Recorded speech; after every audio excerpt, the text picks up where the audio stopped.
Good morning, everyone, and welcome to June's Market Insights. I am Paul Nalabandian, your local market expert. I'm an attorney licensed in the District of Columbia, but more important for these sessions, I am a top producing realtor licensed in Virginia, DC, and Maryland. And this is your one-stop monthly shop for all things local real estate. We will cover the DMV market, everything you need to know about what is going on in the market. We also cover the economy and mortgage rates, whether you are an agent, someone looking to buy, someone looking to sell, or an investor.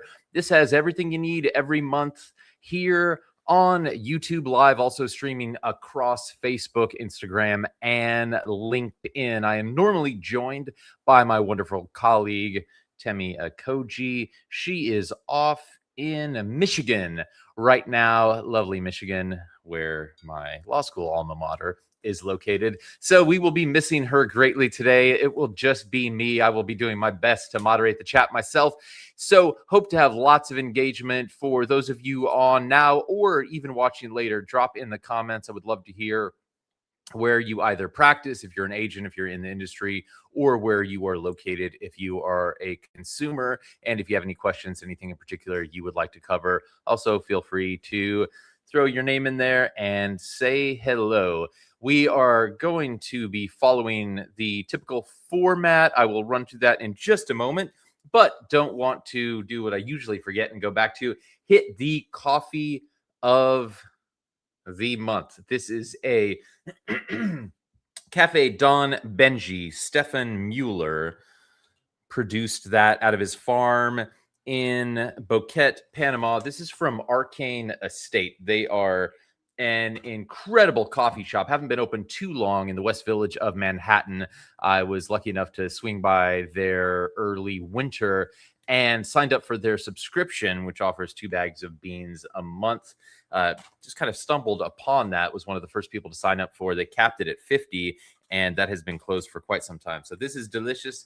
This is an SL28, which originated in Kenya. This is an anaerobic washed version of that. It is very rich and winey. Great little bomb of flavor there to help keep me going on this wonderful summer-ish morning. I know the summer solstice isn't until June 21st, I believe, but for me, I always consider summer starting in June. Great to have you on here. Capital Properties, RE, Mark Linkowitz, our wonderful lender partner with Envoy Mortgage.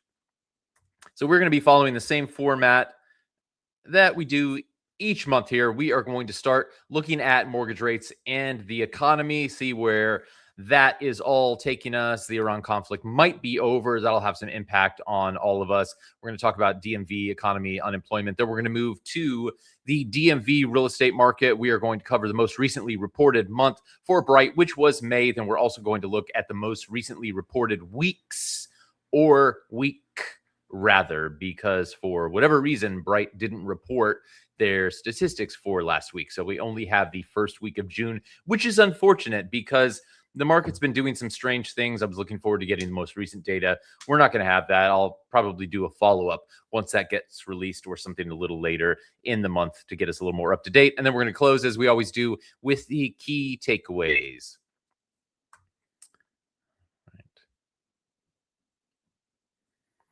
Okay. This used to be forced audience participation when we were on Zoom. I would just go to this slide and sit and wait for people to chime in and let me know what their clients had been locking at, or if they had locked at a mortgage rate, what they had been. Here, there's a little bit of a lag with the chat. We don't have the direct conversational interaction, unfortunately, but I still love to have interaction. So if anyone can tell me they had clients lock in the past week, what their rates were. Actually, if you had clients lock recently, if you can say the specific day they locked, because rates have been moving pretty quickly lately, would love to hear that. Also, whether it's fee simple or condo, that makes a difference.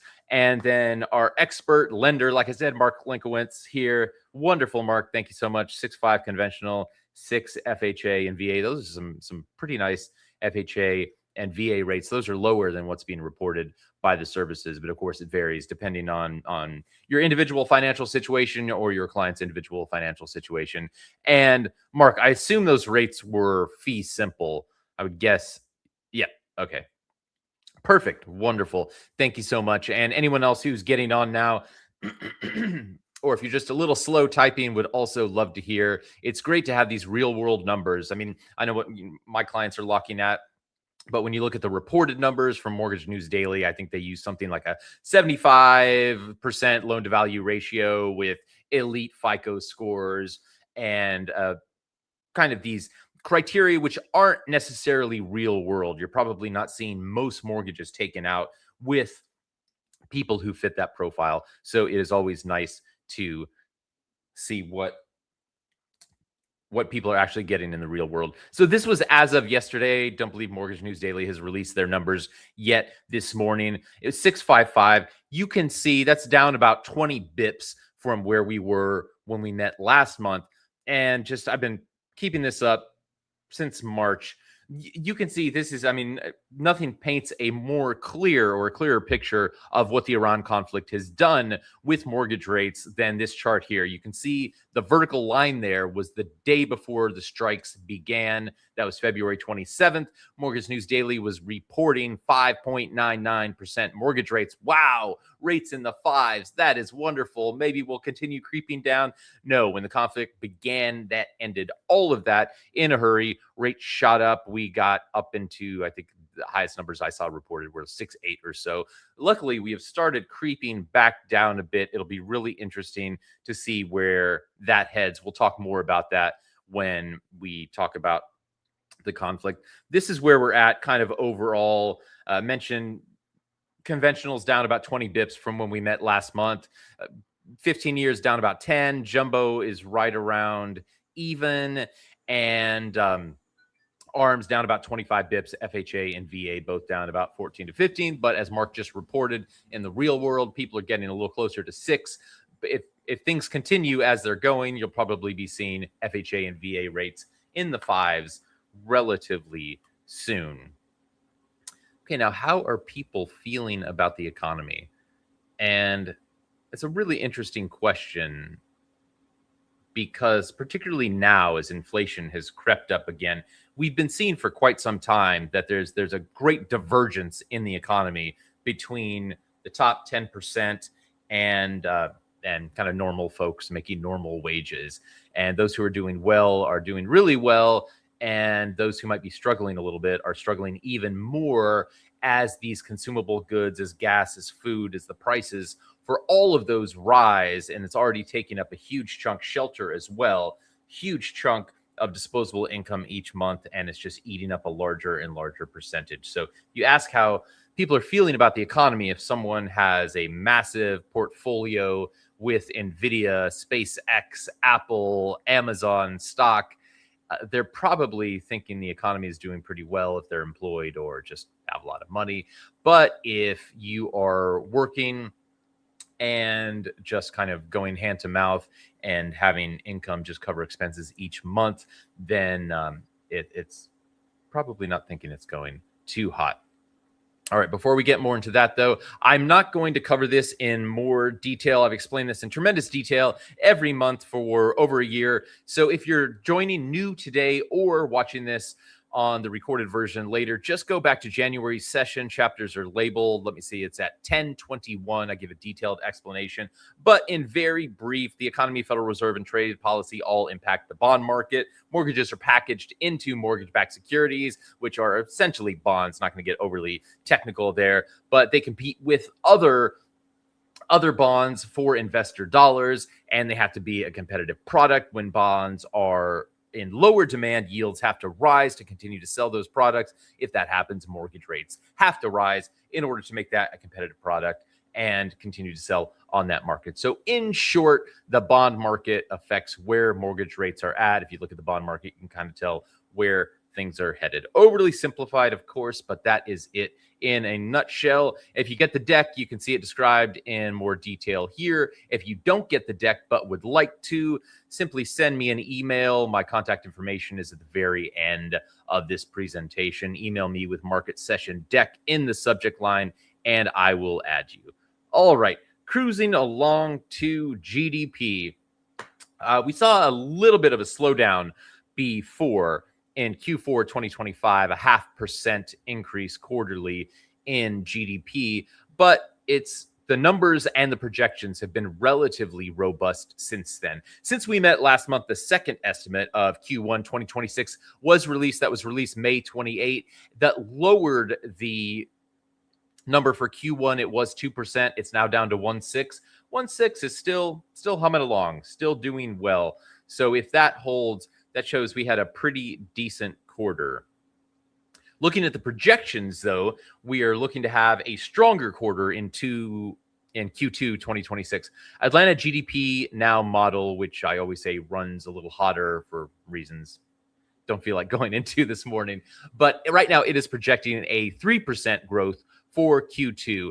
The New York Fed Staff Now forecast from the Federal Reserve in New York is a little bit lower than that at 2.7, but by all accounts, Q2 is going to be another strong quarter. All right, now that we have a apparently signed memorandum of understanding that will be ending the hostilities in Iran, just going to take a quick look back at that, the impact of the Iran conflict. And none of this is a surprise. Like, this is the denouement. Months ago, I said, with the conflict, this is what's going to happen. And now we're sitting here ostensibly at the end of the conflict. And that's what happened. It led to higher oil prices, which meant higher gas prices, which meant higher prices in everything else, higher inflation, stress to the economy, higher treasury yields, higher mortgage rates. And that's where we sit now. Once the expectation was that the conflict would be ending, and then now that it appears we have this signed memorandum of understanding, that's why you see, pop back here for a second. That's why you see this little dip right here, right there in the end with rates coming down, like I said, the 20 bips. That's why you see that dip lower, is because the expectation was the conflict would end, and now it appears it may have ended. So if that continues, if peace is maintained, open access to the Strait of Hormuz, you can expect to see mortgage rates continue to decline, but this stuff doesn't unwind immediately. There's a huge backlog, and there are a variety, like when it comes to inflation, it's businesses have already incurred substantial and massive increased expenses because of all of this. So it's not like conflict ends the next day, mortgage rates are going to go back to 5.99. It should take a little while to unwind this, but if the peace holds, if the strait remains open, you should expect to see mortgage rates gradually continue to decline, probably back around to that 6 rate at some point, and then kind of within that range. And then beyond that, it'll just depend on what else is happening with the economy. Lately, the impact of this conflict has just been so massive. Everything else happening in the economy is not irrelevant, but less important. So if this major shock is removed, then we can go back to just looking at normal indicators, and that will influence where mortgage rates go. Okie dokie. I asked people how they were feeling about the economy. Everyone must be a little shy today because no one responded, but that is okay because I have my alma mater, the University of Michigan, Go Blue, reporting how consumers in the United States are feeling about the economy monthly. And their most recent survey actually showed a little bit of an uptick. People were feeling a little bit more optimistic about the economy, but take that for what it's worth.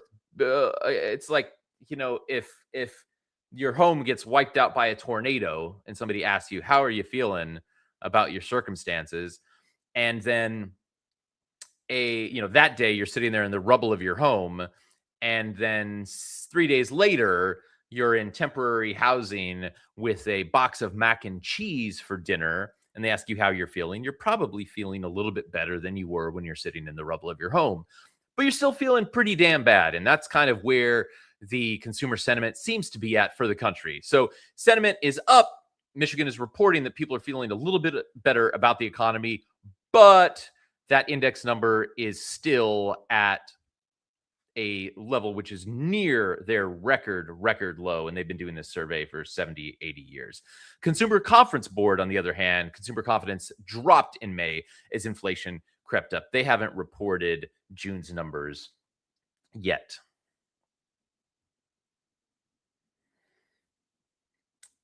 Great to have you on here, Gary. Glad you could make it. If you missed the beginning of it, you can always watch it. It'll be up on YouTube later, and you can pop on anytime. And Virginia, our expert broker, also MBA, a real economist here. Always love to have your insight. And I would say I would agree with that. Still a lot of anxiety about prices and instability. And that is true because I'm not going to, I could spend days talking about the conflict in Iran and the impact and what's going to happen. A lot of people don't expect this to hold.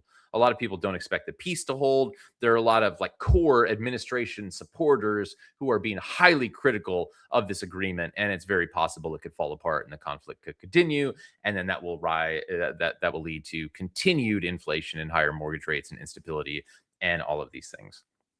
So, in a nutshell, yeah, people not feeling so great unless, like I said, unless you are making bank and have a nice portfolio of tech stocks, then you are feeling pretty good, especially if you bought, like I said, SpaceX, if you bought a lot of SpaceX stock at the IPO. That has gone up tremendously. Okay, now we're going to look specifically at the DMV economy. I think most of us are here in the DMV. If anyone is watching from outside the area, no, DMV is not the Department of Motor Vehicles. It is DDCM, Maryland v. Virginia. That's what we call this area. So the DMV economy and outlook, it's not great, but it's getting better. So with the Doge layoffs now in the rear view, farther in the rear view, you can see the unemployment levels start to stabilize and decrease in the region. DMV unemployment as a whole is at 5.1% from April. And if you're like, Paul, we're in June, why are you talking about April? Well, this is just BLS data is always going to be a little bit behind. And when you break it down into geographic areas, it's going to be even more behind than the national numbers. So this is the most recently reported data, and it's from April. Next month, we'll have May. Like I said, DMV unemployment, 5.1%. Higher than the national average, but down from a recent higher level of 5.7. DC proper dropped to 6.2, again, much higher than the national numbers, but down from where it was recently, which was 6.7. Frederick, Gaithersburg, Bethesda, that was up. They had a slight uptick up to 4.1, but also down from recent numbers. And that's actually lower than the national average, which is 4.3. Northern Virginia, which has had the lowest unemployment in the area for quite some time, is down to 3.2%. That's lower than national average. Unemployment is very low in Northern Virginia, lowest in the area, but up from their pre-Doge levels, which were in the twos. So this is just going to include this on here. Very curious to see once the Census Bureau releases the GDP numbers from the next quarter here. Q1 numbers, like I said, they were released nationally. We talked about those. They haven't been released for the region. We can see that Q4, our area did not so well. We had declines in GDP for all areas of the metro here. And I think we'll see a little bit of a turnaround there. I'm hoping we see some positive numbers, but not overly optimistic on that. But I do think it won't be as bad as it was in Q4. Okay, now moving on to inflation. Probably a fair amount of people saw some inflation headlines because we've been hitting record numbers we haven't seen in quite some time. All thoroughly predictable, all predicted by me. It's just that's what's going to happen. And when you shut down a strait where more than a quarter of the world's oil supply transits and also impacts things like fertilizer and food and a variety of goods, there's just no other way about it. You are going to have prices increase on a global scale. So month over month inflation was at 0.5%. Now, silver lining, that was down from April's 0.6% and down from March's 0.9%. So yay, we're decreasing the month over month rate of price increases. In those price increases, 0.6% and 0.9% were the two highest inflation months in the last 2.5 years. So that's a positive sign. That's something. But the 0.5% is tied for the third worst monthly inflation in the past 2.5 years. So not so great, you know, just still pretty high. Hopefully, if the piece continues, these numbers will stabilize and decrease a little bit. Increased energy costs, much as it has been for the last couple of months, increased energy costs accounted for more than 60% of the increase, with much of the rest being made up by increased food and shelter costs. And that just goes back to what I was talking about. If you're struggling to make ends meet, the majority of your monthly income goes to food, shelter, transportation. And that is what is hit. That is what the prices of those three have increased the most during this conflict. So it's just causing a lot of pain to a lot of people. 12-month, not going to get a respite there. Nope, we are up. The all items 12-month CPI inflation numbers were at 4.2%. That's up from 3.8 in April, up from 3.3 in March.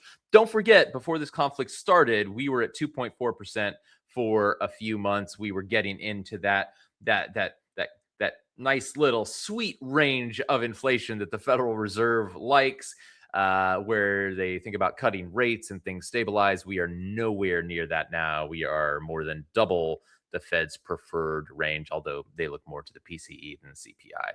But that's a story for another day. So mentioned before that rising fuel costs contribute to inflation, not just because of, higher oil, gas, and direct expenses, but because everything else that relies on transportation then becomes more expensive. And that's where we are now.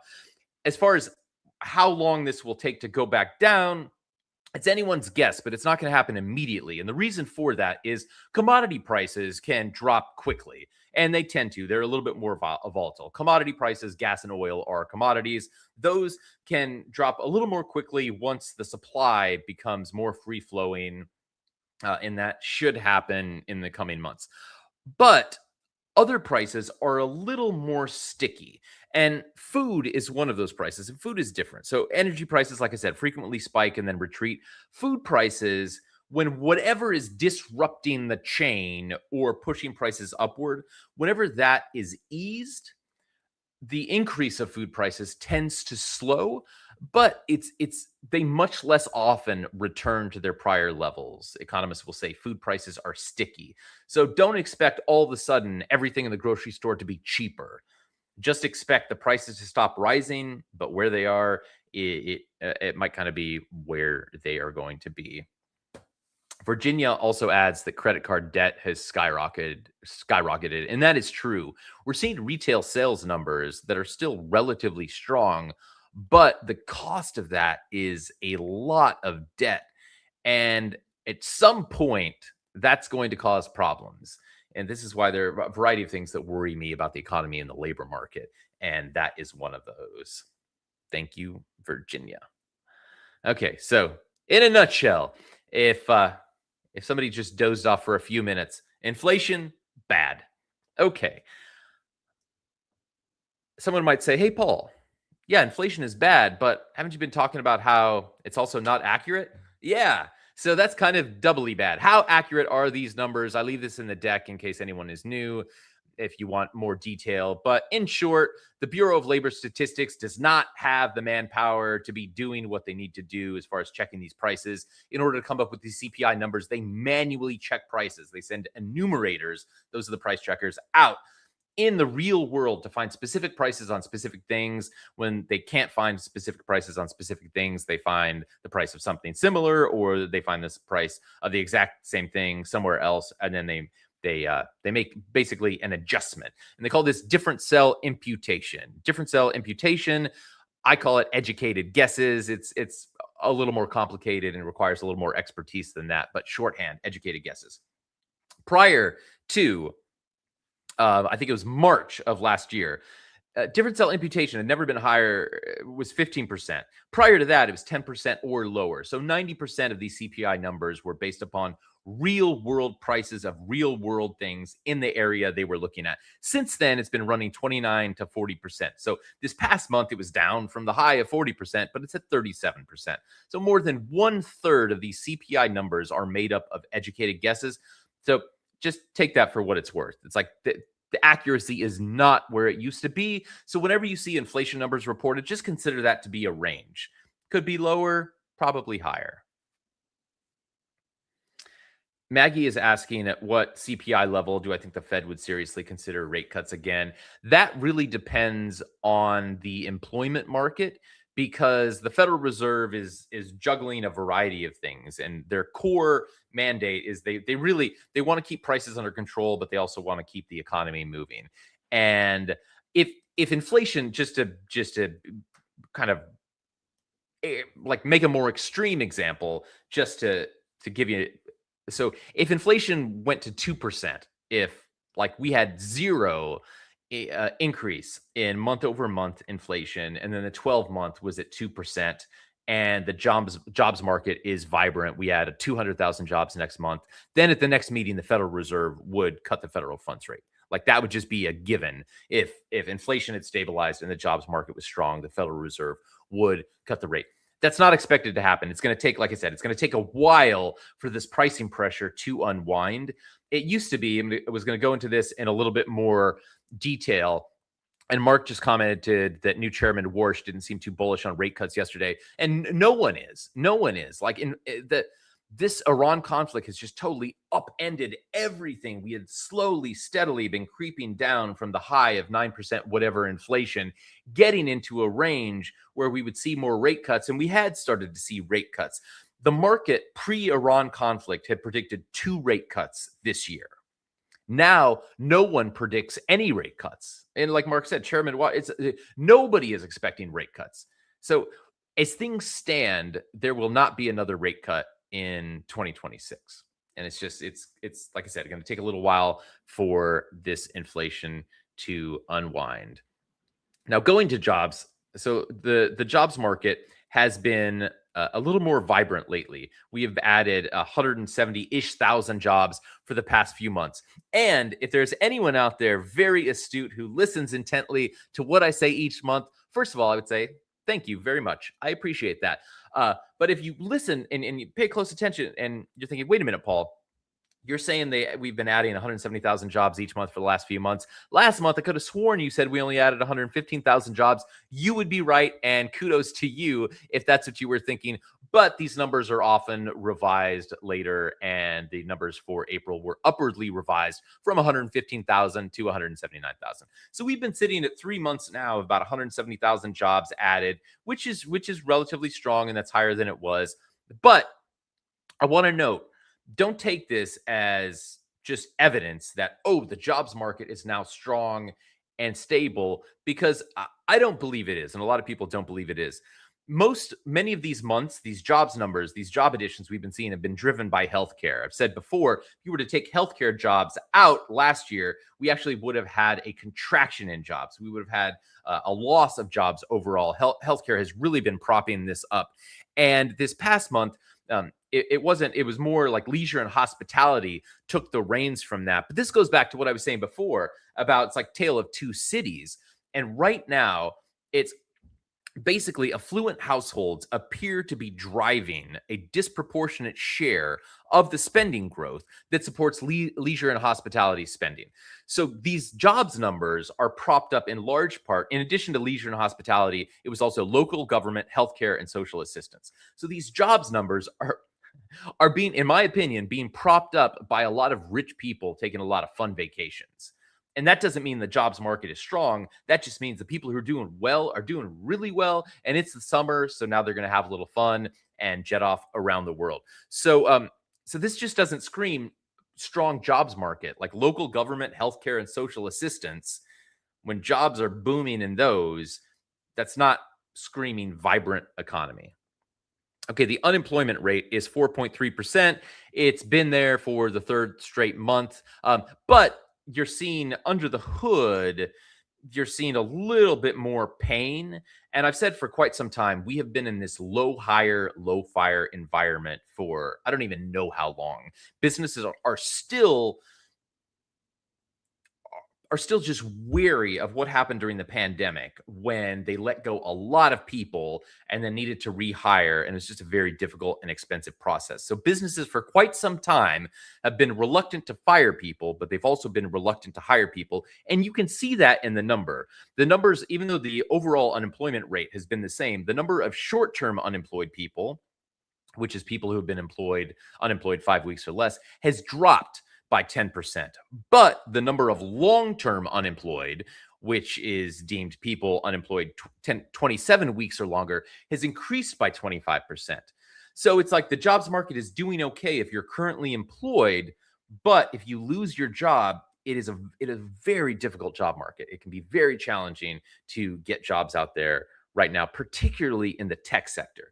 In the tech sector, it is really challenging. There are a lot of incredibly qualified, amazing people out there who are unable to find work because there just aren't a lot of new jobs, not a lot of hiring going on out there. Okay, now we're talking about the Federal Reserve. We already touched on, I'm going to kind of speed up. We already touched on this a little bit earlier.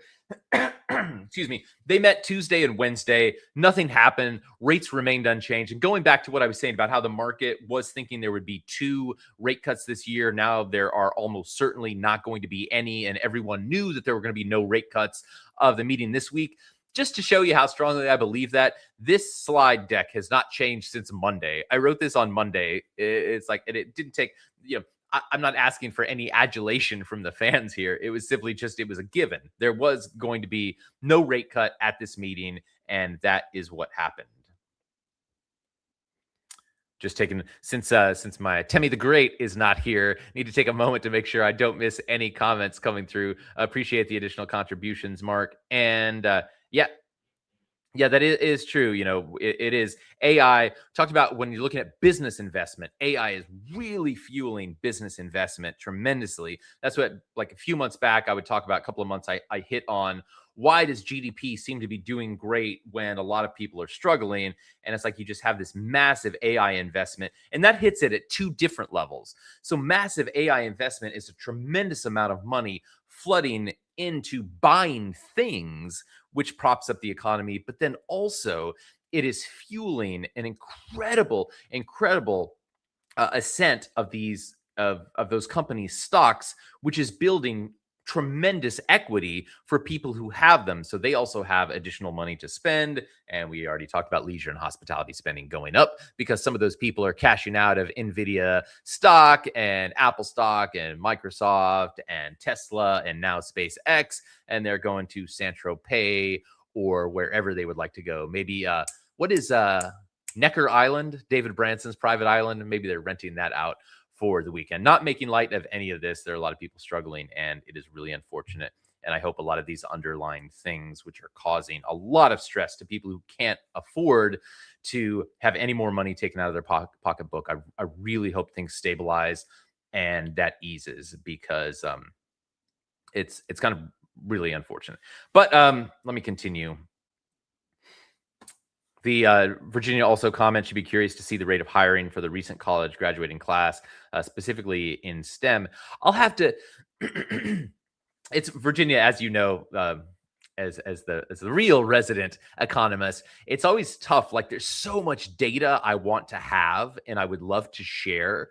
But the more detail you get in the data, the longer the lag is in order to have access to it, unless you're conducting the research yourself. So I'll try to take a closer look, see what I can get maybe for next month on how recent graduating classes are doing, particularly in science and math and that. But my guess is, because whenever I've looked before, I'm not going to be able to find anything recent because of the lag. All right. This is another thing I've been including just to add some additional context to the conflict, how it's affected the calculus, where we stand now. Like I said, prior to the Iran conflict, the market expected 2 rate cuts in 2026. Federal Reserve of Atlanta has a rate probability tracker. February 27th, the day before the first strikes in Iran began, there was a 40% chance of a rate cut at the April meeting. And and by mid-September, that was less than 3%, whereas the probability of a rate hike has gone up. And so right now, by September, like I said, this probability tracker, which ties itself to futures market and is a pretty reliable indicator of where the market thinks this is going, and it's where the market thinks because it's where money is moving. So anytime you see money moving, there are incredibly smart people who spend a lot of time really analyzing this. So I put a lot of faith in this tracker. The market probability tracker is projecting that by mid-September, there's a less than 3% probability of a rate cut, which means it's not going to happen. And a rate hike, the probability is more than 40%. So that's the one thing. If this conflict were to heat up again, don't take a rate hike off the table. It could very, very easily happen. Even though Warsh was brought in, like the current administration wants rates to go down, it's still, you have to do a competent job and you have to be a steward of the economy. And if the Iran conflict heats up again, if inflation keeps spiking, we could very well see a federal, excuse me, funds rate hike. Okay, we're going to churn along. I want to get to real estate data, moving a little slow. 10-year treasury is down around 23 bips since we last met. Kind of the same thing with mortgage rates. It's the expectation are this conflict is winding down, the strait's going to reopen again, and this has caused a little bit easing in that. If that doesn't happen, you can expect 10-year treasury to go up again along with mortgage rates. Before the conflict started, the 10-year was right around 4%. And Maggie talks about, she's asking, could AI be contributing to a two-speed economy, strong asset growth, weak wage growth? And yeah, and there's a lot of, I mean, to be honest with you, the impact of AI, I don't think it will be fully understood for quite some time. And it's changing so fast. I don't think it can be understood in real time because there's so much analysis going into it and saying that it's essentially, you're going to have, actually, I'm just going to punt on this. We could talk for hours and hours and hours and hours. The one thing you can say is that AI definitely is contributing to a vibrant GDP and really strong growth in certain sectors. And it is resulting already in a smaller demand for certain sectors of jobs. And that will likely continue. And then it just depends on how quickly industries pivot and what other needs arise as far as employment to see how that kind of shakes out overall. Okay, wait, back to retail sales. So retail sales were up 0.9% in May, beating expectations, but gas prices also spiked in May. So this is overly simplified, but this is, when you're looking at retail sales, it's dollar value. So again, overly simplified. I know if you want to be critical in the comments, feel free. Those will amuse me to read. But if consumers bought the exact same set of goods in April and bought the exact same set of goods in May, retail sales would go up because the cost of everything went up. So retail sales going up by 9% doesn't mean as much because the cost of everything is going up and the cost of gas spiked and the cost of all of these things were increasing. So take that with a grain of salt, these increasing numbers. That being said, there was some evidence of actual stronger demand in May with increases in home furnishings and vehicles and auto parts that were beyond what would be accounted for of increasing prices. So home furnishings, auto parts, those were some more vibrant industries in May. All right, industrial production and manufacturing.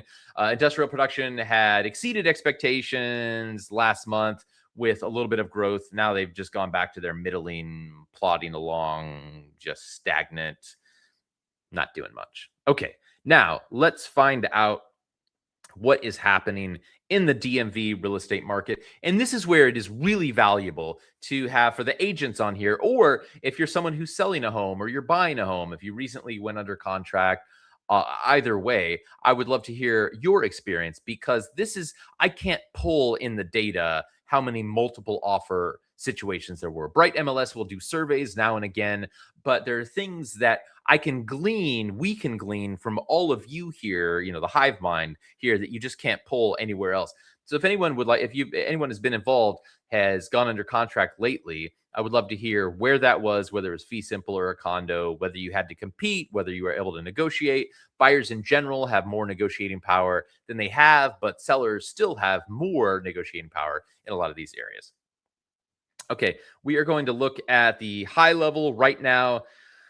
The market has been picking up until June. So let me just add that for a moment. The real estate market has been increasing in vibrancy since earlier in the year. In February, we were on pace for 46,000 transactions, and we were creeping up to 48,000. Right now, as of the end of May, we are now on pace for 50,332 transactions. If that holds, it'll be the first time we topped 50,000 transactions since 2022. So still not back to kind of normal levels, but it'll be the highest level in years. And year to date, we've closed almost 2% more transactions so far than last year. Interestingly, though, we pended 4.2% more deals. So there's been a fair amount of fallout in these transactions. Okay. For anyone who's been with me for a while or follows the market closely, this won't shock you. We had a median sales price increase year over year for May. And the reason that shouldn't shock you is because that has been happening now for 3 straight years. Yep. For 36 straight months now in the DMV, we have had a monthly year over year price increase. And this goes back, one of my key takeaways has almost always been, each month for a while now, has been, it's a pretty good time to buy. And one of the main reasons for that is if you wait, homes are just getting more and more expensive. Now, not true across the board. You're seeing some price stagnation, even some declines in areas of DC and some other pockets. But overall, we continue to see strong appreciation. And reversing the other trend, there were a couple of things you could kind of count on every month recently, which is higher sales prices and homes taking a little bit longer to sell, even though they were selling quickly. That changed this month. We have median days on market at 8 for May, and that's exactly the same as it was in 2025. Now I'm going to take a moment to refill my coffee and read Christina's comment. There we go. Delicious. Arcane Estate, incredible. They're actually ranked I think some entity ranked them the top 12th cafe in the world. I'm butchering the description. Maybe I should have had more coffee before I went into that. Okay, Christina got 2 under contract this month, had to compete with both, but people aren't aggressively going over asking. Yeah, I'm seeing that too. It's in the height of the market, you would see escalation clauses, 100,000, 150,000. Yeah, I haven't seen this directly, but I know some of my colleagues had an escalation clause with no cap, and you would just really see it shoot up. Whereas now, even in a competitive situation, the prices won't necessarily go up as high. Christina, if you're willing to share, would love to hear if that was fee simple or condo and where those were located at. Okay, closed sales and pending sales. Closed sales were up a whopping 8.7%. In May, not overly surprising because pendings were up dramatically the month before, but it's still a strong showing because there wasn't as much fallout as we had seen. So a tremendous percentage of the properties that had gone under contract in April closed in May. And it's not always that neat, but ballpark rough, that helps us to see that. 3 months in a row now. So we had seen a bump in closed sales, which is for 3 months we've had that. Prior to that, closed sales have been down 5 straight months. So there was a strong little bump. Like I said, started off the year a little bit slow. The market has been increasing in vibrancy. Doesn't look like it's holding into June, which we'll talk about soon. So last month mentioned new pendings were up big. They were about even in May. So that already started to slow there. New listings. Oh, and thanks, Christina. Fee simple, Charles County and Howard County. And so that's also interesting. And that just shows you, if you look at the data, Charles County and Howard County have a little bit lower buyer demand, but you're still in competitive situations. And so when you look at kind of some of the areas where you have higher demand, lower supply, Alexandria and Arlington, just a lot of competitive situations going on there. Okay, new listings. So new listings, after being up 7% in April, they were down again in May, 4.9%. And what we've been seeing, and this is tracked, it's interesting. I honestly don't know, but we'll see when we see buyer demand dropped, we see new listings drop. And so I'm kind of curious to have, I don't know if I can ascertain this from the data, and I have some anecdotal, but it's like, are sellers and listing agents so astute that they are timing listings more around where they see buyer demand and where mortgage rates are. And if mortgage rates spike, they're holding off listing properties? Or is it simply when there are fewer homes added to the market, the buyers stay on the sidelines and they're like, I don't like the selection out there. I'm just not going to purchase. So it's kind of like, which came first, the chicken or the egg? All right, going to active listings. So active listings were up 5%. This is something we've seen. This is, again, same old, same old. There are a few things you can count on almost every month. One of those is that active listings overall will be increasing. We've now had 28 straight months of DMV-wide increases in inventory. The last month we didn't have a monthly year-over-year increase in inventory was January 24. And just going back, sometimes I hear people talking about the administration is responsible for everything and it's all their fault. Increased inventory is not one of those things. There are certain things that related to the administration and DOEs that may have contributed to an increase in inventory, but we've been seeing increasing inventory since before this administration, since before the election. It has been going on for quite some time. Now, this is just a numbers recap for those of you who get the deck. Moving on to county level. What time is it? 9:17. Okay, staying on track here. All right, median sales price. It's been up overall, like I said, for a long time, but it hasn't been up overall within the various counties that we practice in consistently. So we're going to take Alexandria. You can see right now, Alexandria median sales price declined by 3.4%. Just put a pin in that. We're going to talk about that in about 30 seconds. That doesn't make any sense. Just pull it out, pretend it's not here. Other than Alexandria, prices were up everywhere except Prince George's County, which it has had a softer market for quite some time. Up pretty big in Montgomery County, 6.5%. And then good appreciation in DC. You can see DC median sales price up by 4.2%. That was driven solely by detached homes. Prices down for both row homes and condos in DC.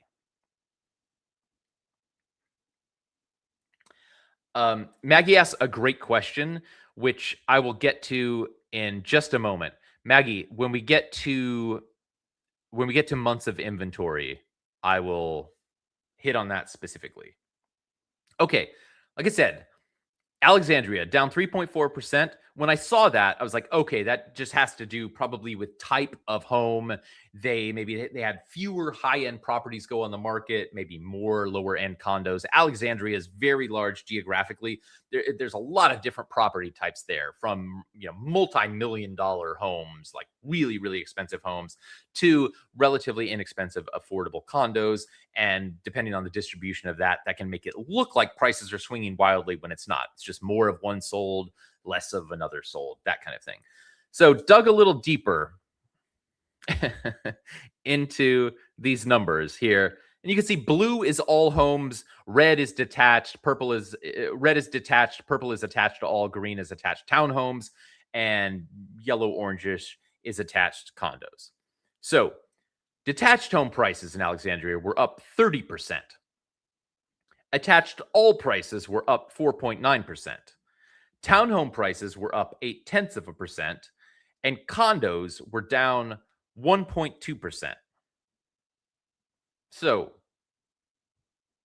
we're looking here, this blue and this purple. So this, actually going to pop ahead here for a second. Okay, so all home prices declined by 3.4%. But the only segment of prices that declined were condos, and those declined by 1.2%. And you look here at attached condo co-op, 125 sales, attached townhomes, 63 sales, attached all, 188. I've said before, when we've seen attached all numbers that didn't make sense, like you had townhomes and condos go up, but attached all prices go down. And I thought maybe there's something else there. Maybe it's multifamily. Maybe there's just something else not being accounted for. But you can add that up. 125 plus 63 equals 188. And then you look at detached all, that's 32. So you might think, well, maybe there's something in here that goes into the all home types that isn't accounted for with attached all, attached all, townhomes, condos. But if you were to add up attached all and detached all, 188 plus 32 equals 220. So These numbers they make zero sense. They make zero sense at all. How can the two subcategories of a category, which comprise all the sales in that category, have increased, but the overall category decreased, down 3.4%? Up, except for condos, and down. So this, it makes no sense. Market stats, showing time, bright MLS. Can you please explain this to us? Actually, Tom Daly said he is going to reach out directly to them and try to get an answer. So, Tom, I'm going to package this into a video, send it to you. Didn't do it last month, and hopefully by next month, Tom will have an answer for us, because this is just bizarro. Okay, now going on to closed sales, we're going to accelerate a little bit. Sorry, I just didn't mean to get too far in the weeds there, but it's just these numbers are important. Like, it tells a story. If you were going to meet with a listing client in Alexandria and you said, hey, we need to price lower because prices are dropping in Alexandria, I mean, you would be telling the truth. You would be honestly, like, you would be more educated than most consumers and most realtors out there, because you would be looking at the data and you would be repeating what the data is telling you, but that would not be accurate. And this also goes into one of my key takeaways, which we'll touch on at the end. So closed sales up across the board, up everywhere, up more than 10% in Arlington, Fairfax, Frederick, and DC. Not a surprise, because pendings were up pretty big in all of those areas in May. A fair amount of fallout in Prince George's County, though. New pendings were up 6.3% last month, the prior month, but closed sales in May were only up 1%. Moving on to new pendings, you can see that momentum did not last. Pendings pretty flat overall, and I see that really is about the Iran conflict and mortgage rates spiking. Like, it's just direct lever pushing down, stepping on the back of the housing market in the DMV. But strong buyer demand, though, in Frederick, Fairfax, and Loudoun. Even in Arlington, up about 1% in DC, down a little bit Montgomery County, and down in Alexandria. And then showing levels just all over the place. I was analyzing this stuff for a while, and then I just said, forget it. It makes no sense. Showings were up almost 10% in Alexandria, but pendings were down by more than 10%. Pendings were up more than 6% in Loudoun, but showings were down by more than 6%. So, yeah.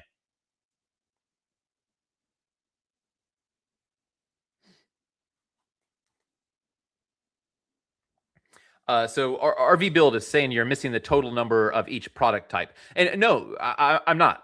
Like, I appreciate the comment, but no, I'm not missing the total amount. These are the unit numbers. These are the unit numbers of the sales. There were 32 detached homes. There were 188 attached all. This is the exact number of each product. And what I'm telling you is the numbers adding up don't add up.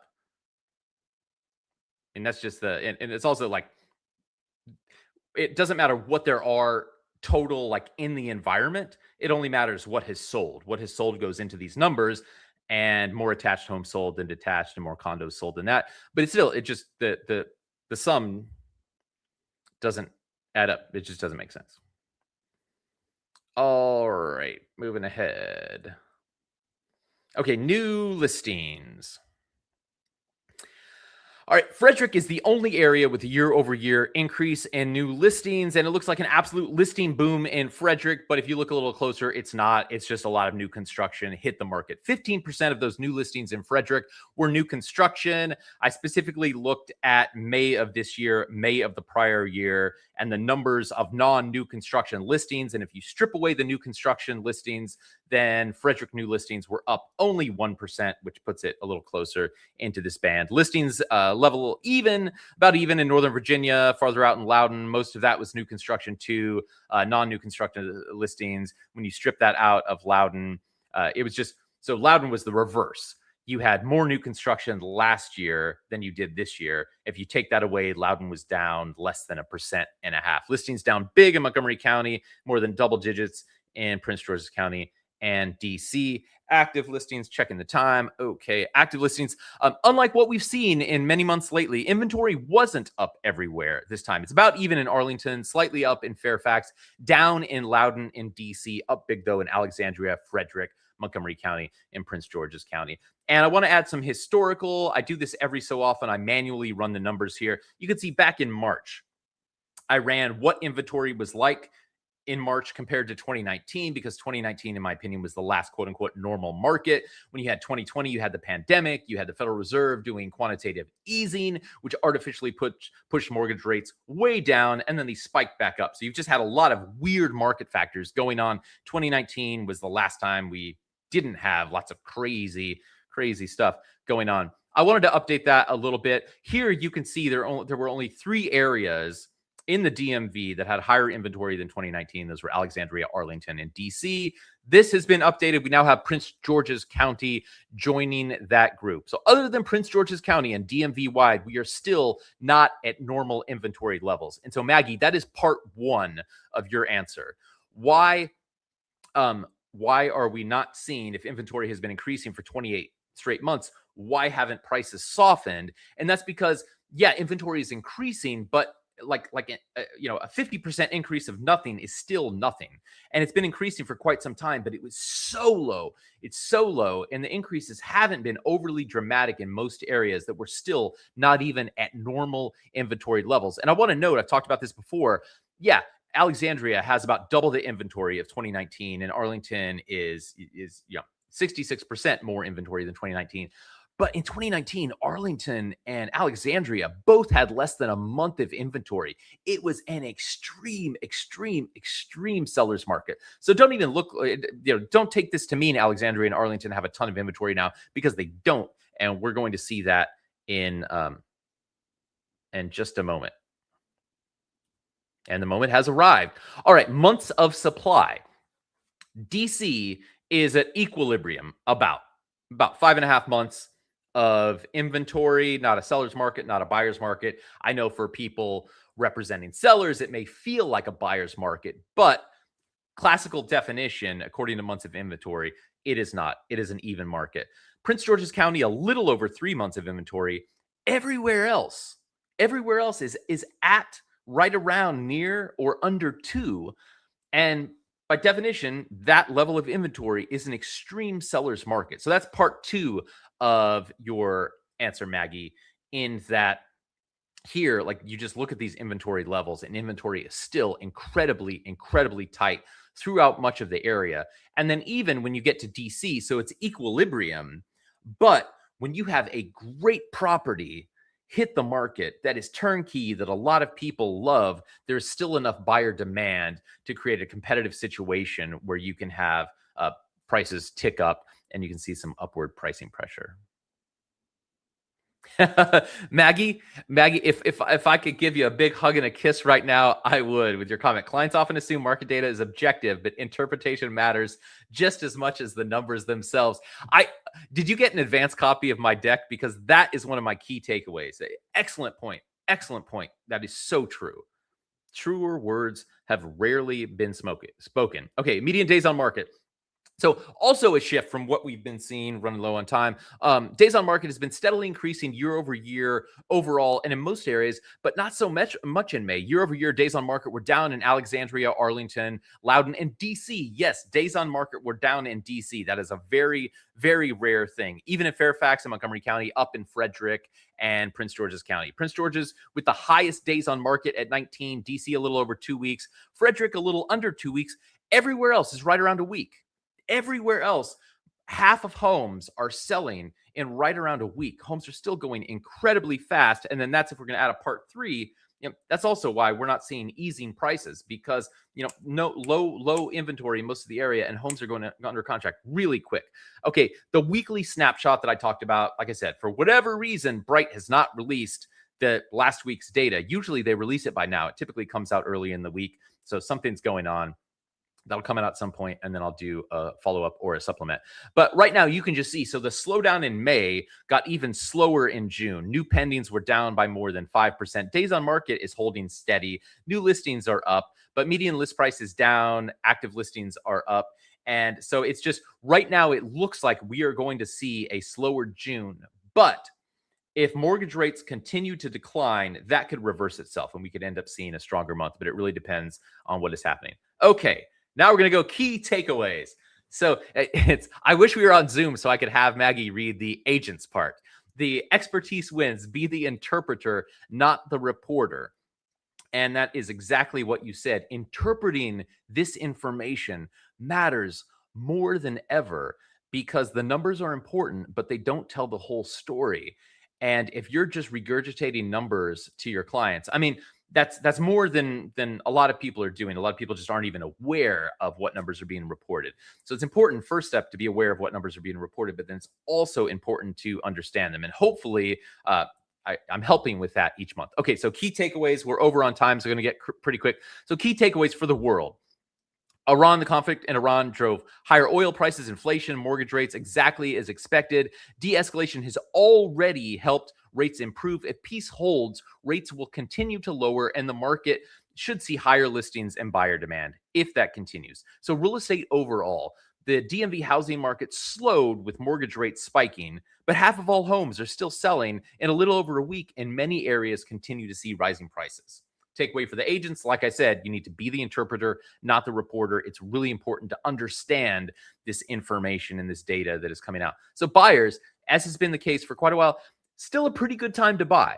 Still a pretty good time to buy. More choices, more negotiating power, and less competition than you would in a low rate environment. And that's also, it's a double-edged sword. If you have buyers who are waiting for mortgage rates to drop, if they drop in a meaningful way, then you are going to have more buyers come in and more competition, which will lead to higher prices and potentially missing out on homes that you could have just more easily got right now.